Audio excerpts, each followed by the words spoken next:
نحمده ونصلی علی رسولہ الکریم اما بعد۔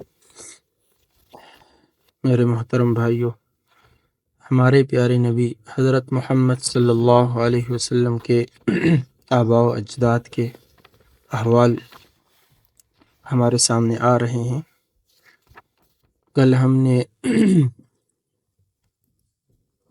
قصی بن کلاب کے بارے میں سارے حالات پڑھے تھے۔ ان کا بیٹا ہے عبد مناف۔ امام شافعی رحمۃ اللہ علیہ فرماتے ہیں کہ عبد مناف کا نام مغیرہ تھا، بہت حسین و جمیل تھے، اسی وجہ سے ان کو قمر البطحاء بھی کہتے تھے۔ قمر چاند کو کہتے ہیں، اور بطحاء اب بھی مکہ میں ایک جگہ ہے بطحاء قریش، جو کہ جبل سور ہے، جو غار سور جس پہاڑ کے اندر ہے اس کے ساتھ یہ علاقہ مل رہا ہے بطحاء۔ ویسے جو مکہ کی پتھریلی زمین تھی، یعنی شہر سے باہر، اس کو بھی بطحاء کہا جاتا ہے۔ امام زین العابدین رحمۃ اللہ علیہ ایک مرتبہ طواف کر رہے تھے تو حجر اسود کے قریب جب جانے لگے تو لوگ خود بخود آگے سے ہٹ گئے تاکہ وہ آسانی سے جا سکے۔ تو اس وقت کا جو بادشاہ تھا، غالباً ہشام بن عبد الملک تھا، اس نے کہا یہ کون ہے؟ اس کو پتہ تھا کون ہے، لیکن مطلب ہمارے لیے کوئی ہٹو بچوں کا شور نہیں، ان کے لیے ہے۔ تو فرزدق ایک شاعر تھا، اس نے کہا هذا الذي تعرف البطحاء وطأته والحل يعرفه والحرم، کہ یہ وہ شخص ہیں کہ بطحاء بھی ان کے وطأ نیچے تلووں کو کہتے ہیں، ان کے تلووں کو بطحاء بھی جانتا ہے، حل اور حرم بھی جانتا ہے۔ حل اور حرم کا مطلب ہے ایک حرم شریف ہے، وہ ایک مخصوص جو علاقہ ہے، اور اس کے علاوہ پوری دنیا حل ہے۔ تو مطلب ہے کہ ساری دنیا کے لوگ اس کو جانتے ہیں اور تم انجان بن رہے ہو کہ یہ کون ہے۔ یہ تو وہ شخص ہیں حضور صلی اللہ علیہ وسلم کی اولاد میں سے جس کو ساری دنیا جانتی ہے۔ خیر، بطحاء کے متعلق ایک بات سامنے آئی۔ موسیٰ بن عقبہ روایت کرتے ہیں کہ بعض پتھروں پر یہ لکھا ہوا پایا گیا، انا المغیرۃ بن قصی آمر بتقوی اللہ وصلۃ الرحم۔ مغیرہ چونکہ عبد مناف کا نام ہے، کہا کہ میں مغیرہ بن قصی ہوں اور میں اللہ سے ڈرنے اور صلہ رحمی کرنے کا حکم دیتا ہوں۔ یہ ان کی باتوں میں سے ایک بات لکھی ہوئی تھی۔ اچھا، ان کا بیٹا ہے ہاشم۔ امام مالک رحمۃ اللہ علیہ اور امام شافعی رحمۃ اللہ علیہ دونوں حضرات فرماتے ہیں کہ ہاشم کا نام عمر تھا۔ مکہ میں قحط تھا، ہاشم نے شوربہ میں روٹیاں چور کر اہل مکہ کو کھلائیں، اس لیے ان کا نام ہاشم ہو گیا۔ ہاشم کا معنی ہے چوری بنانے والا، روٹی کے چھوٹے چھوٹے ٹکڑے کر کے اس سرید بنانے والے کو ہاشم کہتے ہیں۔ آگے اچھا لکھا بھی ہے، حشم کے معنی چوری کرنے کے ہیں، ہاشم اسی کا اسم فاعل ہے۔ اسم فاعل یعنی یہ ایک علمی بات ہے، لیکن اس کا معنی یہی ہے کہ چوری بنانے والا۔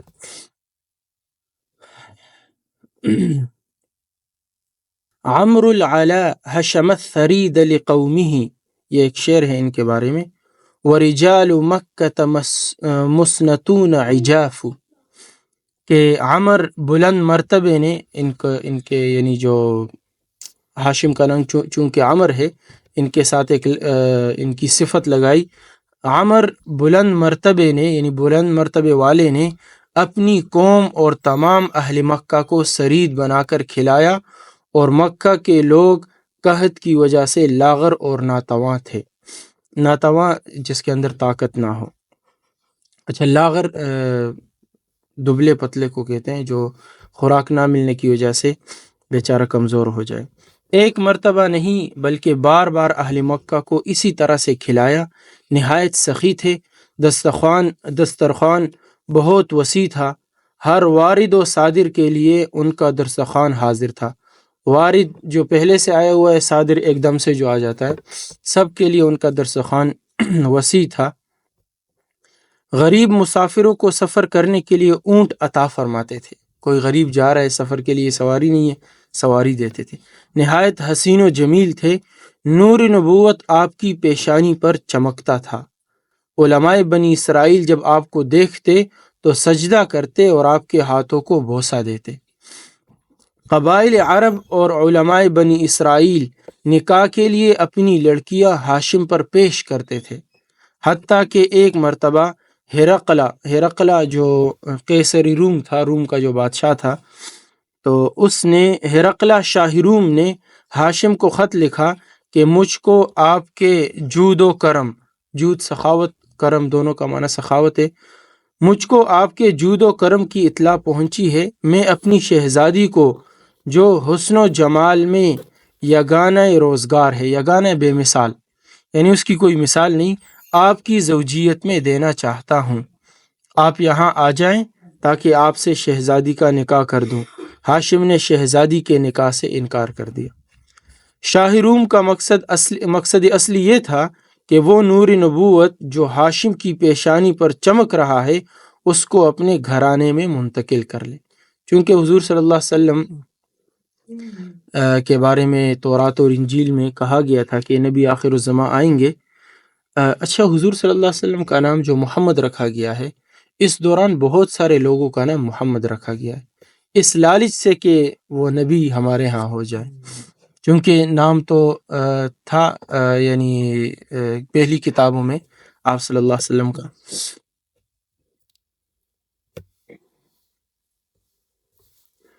کہا جاتا ہے کہ وفات کے وقت ہاشم کا سن یعنی عمر 25 سال تھا۔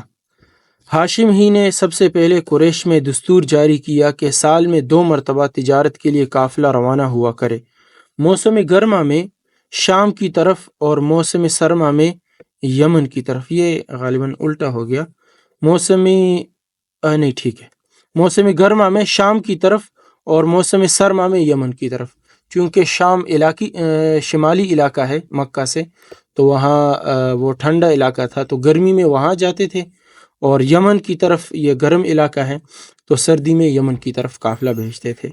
اسی دستور کے مطابق ہر موسم میں قافلہ روانہ ہوتا۔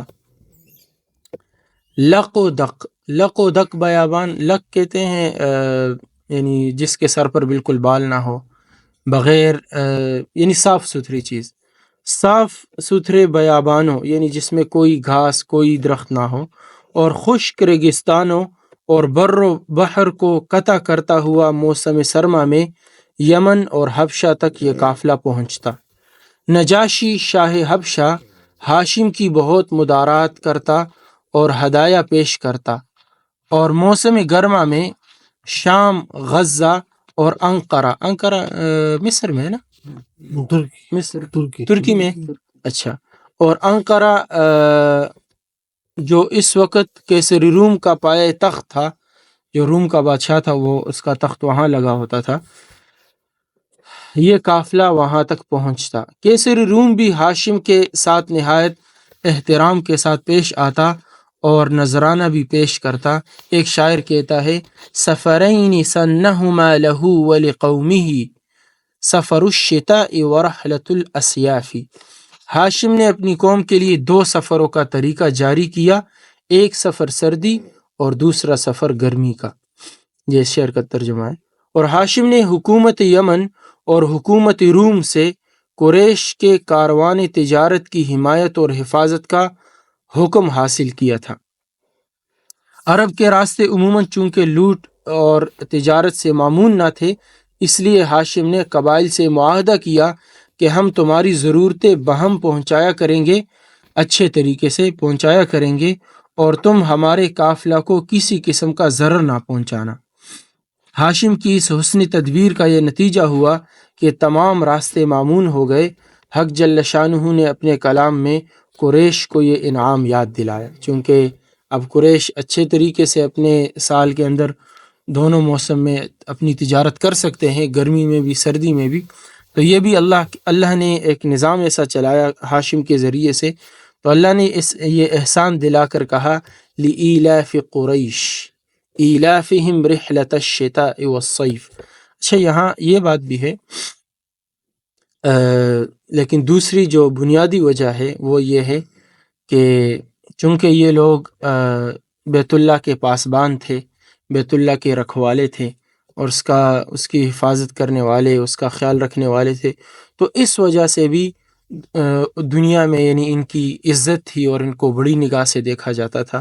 تو اس چیز کو سورہ قریش میں اللہ نے بیان کیا کہ جس گھر کی وجہ سے تمہیں عزت ملی، جس گھر کی وجہ سے تمہارے قافلے محفوظ ہوئے، تمہاری طرف لوگ نظر نہیں اٹھاتے، لإیلاف قریش کے مانوس ہونے کی وجہ سے، لإیلافہم رحلۃ الشتاء والصیف، مانوس ہونا یعنی اچھے طریقے سے، سردی کو کہتے ہیں، صیف گرمی کو، تو سردی اور گرمی کے جو ان کے قافلے ہیں ان کے ساتھ مانوس ہونے کی وجہ سے فَلْيَعْبُدُوا رَبَّ هَذَا الْبَيْتِ، ان لوگوں کو چاہیے کہ یہ جو بیت اللہ ہے اس کے رب کی عبادت کرے۔ جس گھر کی وجہ سے تمہیں اطمینان حاصل ہوا تو اسی گھر والے کی عبادت کرو، اس کے علاوہ دوسروں کو شریک نہ بناؤ۔ الذی اطعمہم من جوع، اصل میں وہ پیچھے جو بات آئی تھی نا کہ قحط پڑ گیا تھا، ہاشم لوگوں کو چوری کھلاتے تھے، تو اس کو بھی اللہ نے بیان کیا، وہ اللہ جس نے ان کو بھوک سے کھانا دیا، یعنی ان پر بھوک تھی، ان پر قحط سالی تھی، اللہ نے ان کے لیے قافلوں کا نظام چلا کر کھانے کا انتظام کر دیا۔ وَآمَنَهُم مِّن خوف، اور خوف سے ان کو امن دیا، کہ جو قافلوں کا خوف ہوتا تھا لوٹ مار کا، تو اس بیت کی وجہ سے، یعنی بیت اللہ کی وجہ سے اللہ تعالیٰ نے جب اتنا تم پر احسان کیا تو فَلْيَعْبُدُوا، چاہیے تمہیں کہ تم اللہ کی عبادت کرو۔ چونکہ قریش اللہ کی رحمت سے موسم سرما اور گرما کے سفر کے عادی ہو گئے، اس لیے ان کو نعمت کے شکریہ میں اس خدا کی عبادت کرنی چاہیے جو اس گھر کا مالک ہے، اور اس نے ان کو بھوک سے کھانے کو دیا اور خوف سے امن دیا۔ جب ایام حج آتے تو ہاشم تمام حجاج کو گوشت اور روٹی اور ستو جانتے ہوں گے نا، ستو جو ہے اس کو تھوڑا سا موٹا پیس کے ستو بناتے ہیں، اور کھجور، یہ چیزیں کھلاتے اور زمزم کا پانی پلاتے۔ مینا، مزدلفہ اور عرفات میں بھی اسی طرح کھانے اور پینے کا انتظام فرماتے۔ سوچنے کی بات ہے، ٹھیک ہے آج کل تو لوگ لاکھوں میں ہوتے ہیں، تو اس وقت ہزاروں میں ہوں گے بظاہر، لیکن پھر بھی اتنا بڑا مجمع سنبھالنا، ان کے لیے کھانے کا انتظام، ہر چیز کا، روٹی کا، گوشت کا، بہت بڑی بات ہے اتنا بڑا انتظام کرنا۔ اچھا، امیہ بن عبد شمس کو ہاشم کا یہ جود و کرم اور تمام عرب میں ان کا یہ اقتدار بہت شاک اور گراں گزرا۔ یہ مختلف خاندان ہے عرب میں، تو جو امیہ بن عبد شمس تھے ان کی جو اولاد ہے ان کو بنو امیہ کہتے ہیں، جو ابو سفیان اور حضرت معاویہ رضی اللہ عنہ، اور بعد میں جو بنو امیہ اور بنو عباس کی دو خلافتیں گزری ہیں، تو وہ جو بنو امیہ تھے وہ امیہ بن عبد شمس کی اولاد ہیں۔ تو ان کو ہاشم کا یہ سخاوت اور تمام عرب میں ان کا یہ اقتدار، اتنا بڑا درجہ حاصل ہو جانا ان کو شاک اور گراں تھا۔ امیہ نے بھی اس کی کوشش کی کہ ہاشم کی طرح لوگوں کو کھلائے، مگر امیہ باوجود ثروت و دولت کے ہاشم کا مقابلہ نہ کر سکا۔ بنی ہاشم سے بنی امیہ کی عداوت کا سلسلہ اول یہی سے شروع ہوا۔ ایک بار ہاشم قافلہ تجارت کے ساتھ سفر کے لیے روانہ ہوئے، راستہ میں مدینہ منورہ ٹھہرے، وہاں بازار میں ایک عورت پر نظر پڑی۔ مدینہ منورہ میں بازار میں ایک عورت پر نظر پڑی، حسین و جمیل ہونے کے علاوہ شرافت و نجابت کا معنی بھی شرافت ہی ہے، اچھے خاندان والا ہونا، فہم و فراست اس کے چہرے سے نمایاں تھی۔ ہاشم نے دریافت کیا، یہ عورت کسی کی منکوحہ یا ناقد خدا ہے۔ اچھا، یہ اردو کا عجیب سا لفظ ہے، ناقد خدا، جو عورت یعنی وہ ہوتی ہے بغیر شادی شدہ ہوتی ہے، کنواری جو ہوتی ہے، تو اس کو ناقد خدا بھی کہتے ہیں، کہ یہ کسی کی منکوحہ ہے، یعنی کسی کی بیوی ہے یا کنواری ہے۔ معلوم ہوا کہ اصیحہ بن جلاح کی منکوحہ تھی۔ اصیحہ بن جلاح کوئی شخص ہوگا، ان کی یہ بیوی تھی، جس سے عمر اور معبد یہ دو لڑکے پیدا ہوئے۔ بعد میں اصیحہ نے اس کو طلاق دے دی۔ ہاشم نے اس سے نکاح کا پیام دیا۔ ہاشم کی نسبی شرافت اور ذاتی مکارم کی وجہ سے اس نے اس پیام کو قبول کیا اور نکاح ہو گیا۔ اس عورت کا نام سلمہ بنت عمر تھا جو قبیلہ بنی نجار سے تھی۔ نکاح کے بعد ہاشم نے ایک دعوت دی جس میں تمام قافلہ والے شریک تھے اور کچھ لوگ قبیلہ خزرج کے بھی مدعو تھے۔ مدینہ میں بڑے قبائل تھے، اوس اور خزرج، تو اس کی بات کر رہے کہ خزرج قبیلے کے بھی کچھ لوگ اس دعوت میں شریک تھے۔ ہاشم نے نکاح کے بعد کچھ روز مدینہ میں قیام کیا۔ سلمہ کو حمل ہو گیا جس سے عبد المطلب پیدا ہوئے۔ جس وقت پیدا ہوئے تو سر میں ایک بال سفید تھا، اس لیے شیبہ نام رکھا گیا۔ شیبہ شیب اس کو کہتے ہیں، بڑھاپے کو کہتے ہیں، سفید بالوں کو بھی کہتے ہیں، تو ان کا نام شیبہ رکھا گیا۔ عبد المطلب کا نام شیبہ۔ عبد المطلب ان کو کیوں کہتے وہ آگے ان کے حالات میں آئیں گے۔ ہاشم قافلہ کے ساتھ غزہ کی جانب روانہ ہوئے۔ غزہ پہنچ کر ہاشم کا انتقال ہو گیا، وہی مدفون ہو گئے۔ یعنی حضور صلی اللہ علیہ وسلم کے جو والد کے دادا جان ہے وہ غزہ میں مدفون ہے۔ اچھا، آگے پھر عبد المطلب کے حالات ہیں، چلو انشاءاللہ وہ کل بیان کریں گے۔ تو یہ تھے حضور صلی اللہ علیہ وسلم کے آباء و اجداد۔ اللہ تعالیٰ نے چونکہ حضور صلی اللہ علیہ وسلم کو نبی بنانا تھا تو ان کے آنے سے پہلے کیسے ایک نظام چلا، یہاں یعنی جو امیہ بن عبد شمس تھا وہ بڑا مالدار تھا، بڑی ثروت والا تھا، ان سے زیادہ ان کے پاس پیسے تھے، لیکن وہ ان تک نہیں پہنچ سکا۔